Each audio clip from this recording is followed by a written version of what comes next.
this morning to Trinity Church's Sunday Adult Forum. And it's our pleasure this morning to spend today simply introducing a topic that we will spend a number of weeks revisiting here during the season of Lent.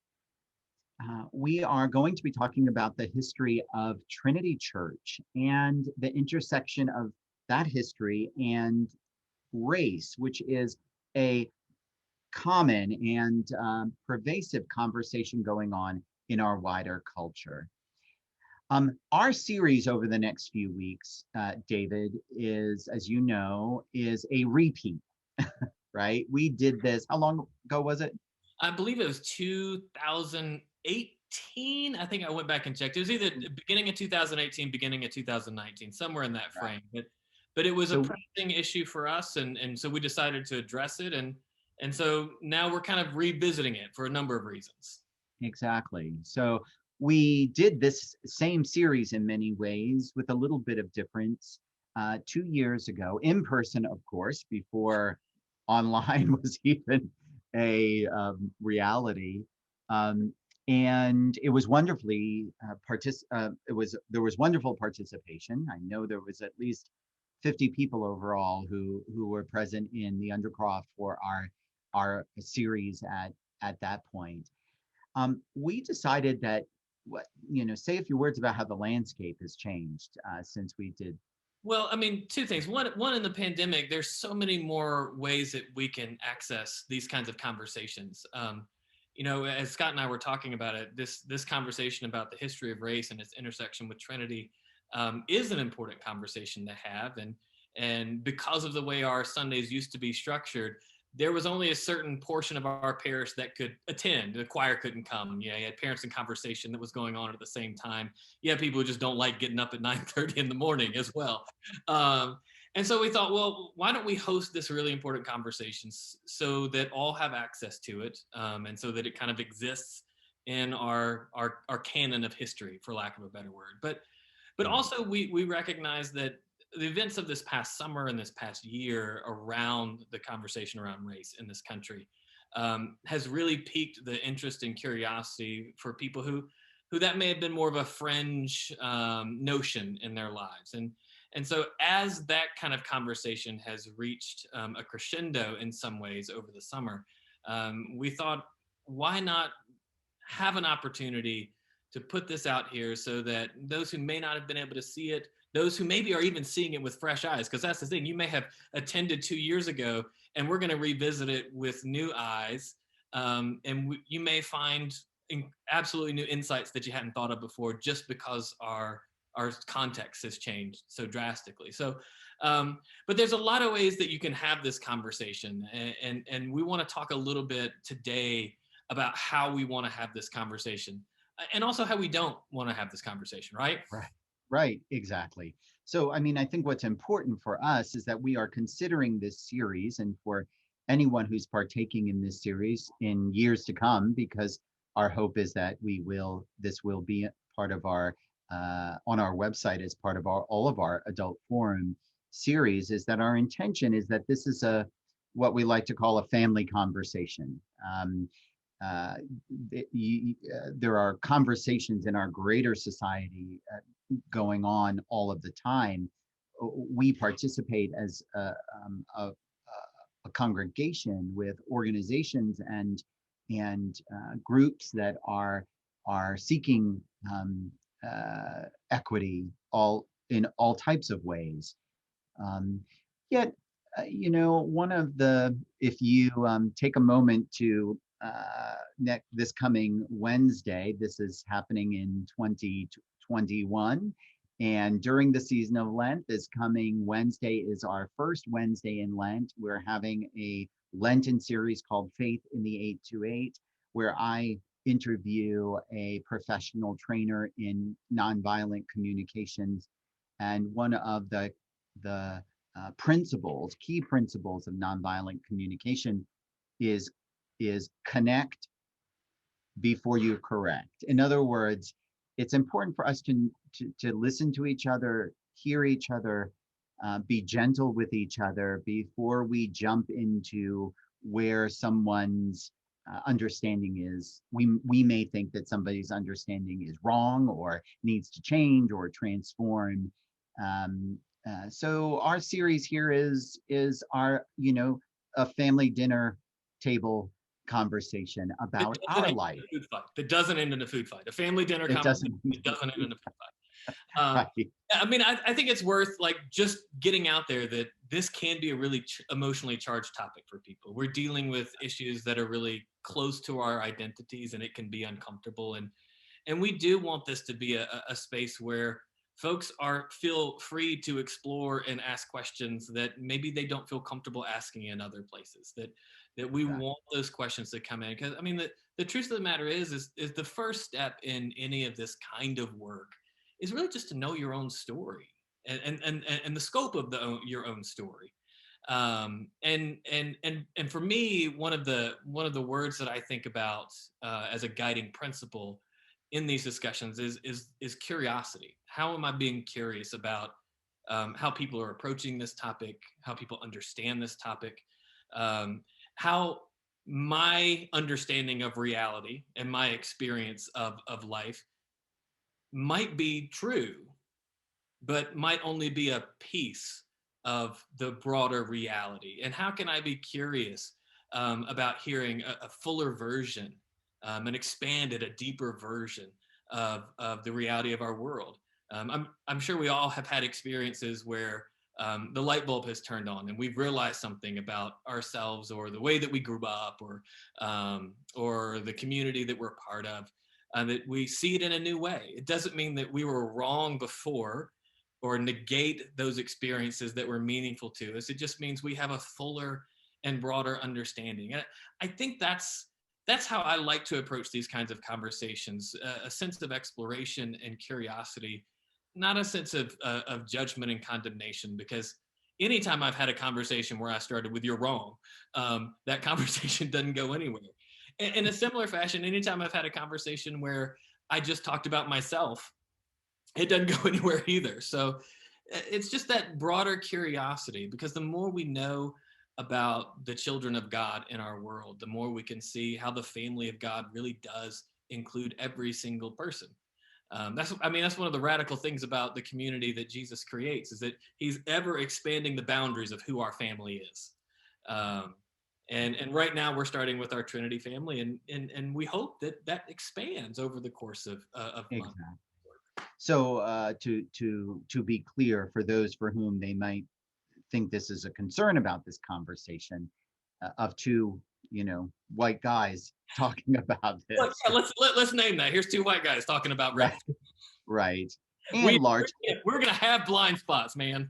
And largely a parish that is white as well. Of course, a full conversation of race in our culture includes listening to those who aren't white. So as we're saying, though, this is a starting point.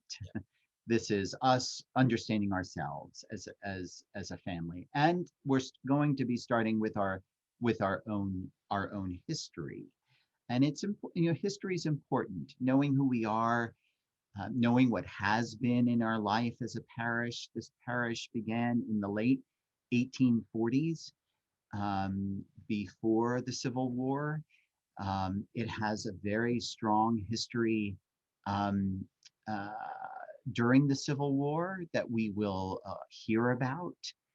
It has a very strong history with, frankly, Trinity is behind many of the Episcopal congregations in Buncombe County to begin with, but including the one African-American congregation, St. Matthias. So we will be engaging some of that history, how that came about, what that looks like, maybe what we think about that. And then we will also be then asking some broader questions about the history of Trinity during the modern civil rights time, interviewing some individuals who were present at the time, and then also a little bit about the history of the conversation in Asheville. Is that fair? Yeah, and I gotta say, I'm really quite excited about some of the folks who are going to be in conversation with us around this. We have the Reverend Jim Abbott, who's been really instrumental in this work of racial healing, equity, and justice in our diocese. He was the rector of St. Matthias for many years and is well respected and well known. So we're going to have him. He's written a book on the history of race in the broader diocese. So he brings some history and expertise that, frankly, Scott and I don't have. So we're going to talk to him about that. We're also going to be inviting Liz Colton back, who was here as part of our first series when we did this, and her work in the civil rights movement as a Trinitarian and some of the diocese's work as well. I'm really excited, though, that she's bringing with her two of her friends and folks who were in that movement with her, Orlean Simmons and Al Whitesides, who both are part of the Martin Luther King Jr. Association in Asheville and Buncombe County. And so I love this, the kind of the two things that we're doing. We're listening to our own story and learning about it, and we're also listening to other stories in our community to learn more about it.